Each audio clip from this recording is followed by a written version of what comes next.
বুঝছো বন্ধু?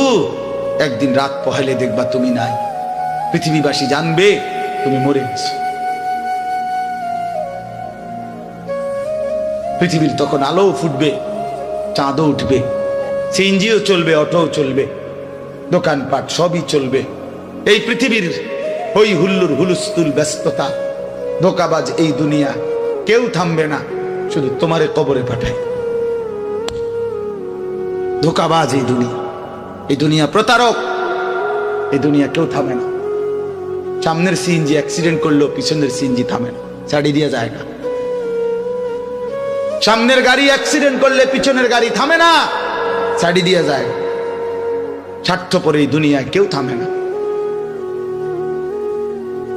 হ্যাঁ, বাপরে দাফন কইরা এই সন্তান, এই বউ বাচ্চারাই আবার এসার পরে ওই দিনকেই ভাত খায়, তাই না?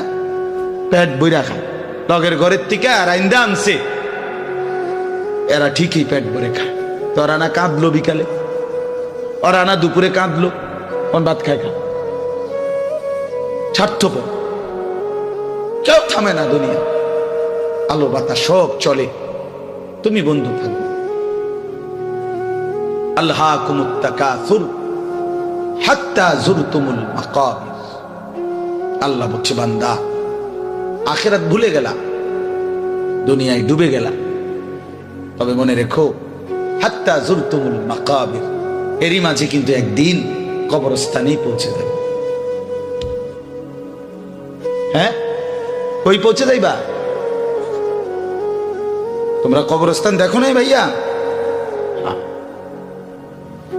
কাল্লা সাউফা তা'লামুন।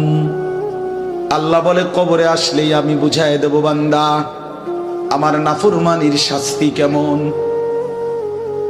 সুম্মা কাল্লা সাউফা তা'লামুন। আবার নাফরমান হাসরের ময়দানে আসলে আমি আবার বুঝাই দেব আমার অবাধ্যতার শাস্তিটা কি। একবার বুঝাবো কবরে। তাফসীরের মধ্যে আছে কাল্লা সাউফা তা'লামুনা ফিল কবরি সুম্মা কাল্লা সাউফা তা'লামুনা ফিল আখিরাহ।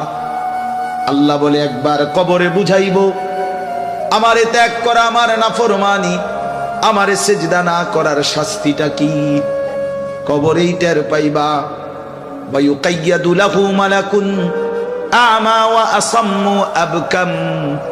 নবী বলেন, নাফরমানের কবরে এমন একজন ফেরেশতা পাঠানো হবে, যেই ফেরেশতা অন্ধ, বোবা, বধির, চোখেও দেখে না, কানেও শোনে না, জবানেও কথা বলতে পারে না। ফায়ুদরাবু লাহু বিমিতরাকাতিন মিন হাদিদ গরবাতান বাইনা উদুনাইহি। আল্লাহর নবী বলেন, ওই ফেরেশতা ওই নাফরমান পাপীকে লোহার হাতুড়ি মুগুর দিয়ে দুই কান বরাবর এমন জোরে আঘাত মারবে, ফায়াসিহু সাইহাতান ইয়াসমাউহা মান ইয়ালিহি ইল্লা তাকালাইন। নবী বলে, নাফরমান এত জোরে চিৎকার করবে,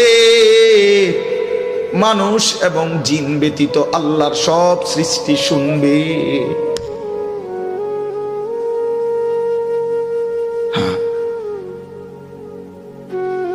বহু কবরস্থানে এমনও হয়, গরু ছাগল রশি ছিঁড়ে লাইতে চায়, জানেন এটা? ওরা শুনে,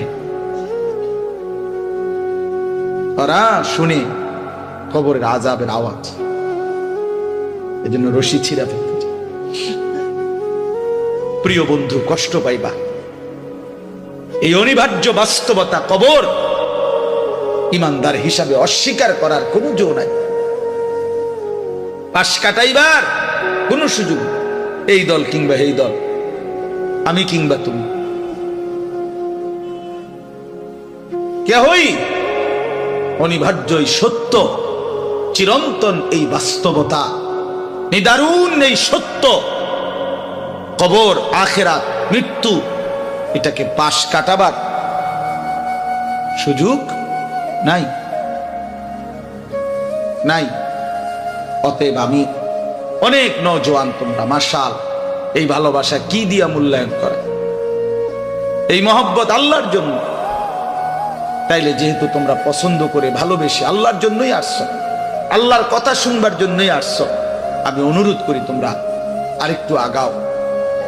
যেহেতু আল্লাহকেই ভালোবাসো, আল্লাহর কথাই শুনতে চাইছো, আল্লাহর জন্যই বসছো ভাইয়া, দাঁড়াইছো, তো আর একটু হিম্মত করে সেজদা দিয়া দাও, মালিকের সেজদা দাও, ঠকবা না।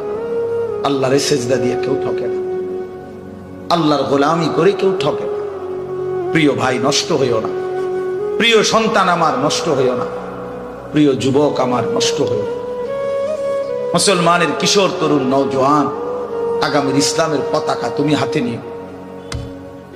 আগামীর কালেমার পতাকা তোমার হাতে। সারা পৃথিবীতে ইমানদারের বিজয় হবে, হচ্ছে। সারা পৃথিবীতে মজলুমের বিজয় হচ্ছে, জালেমের পতন হচ্ছে।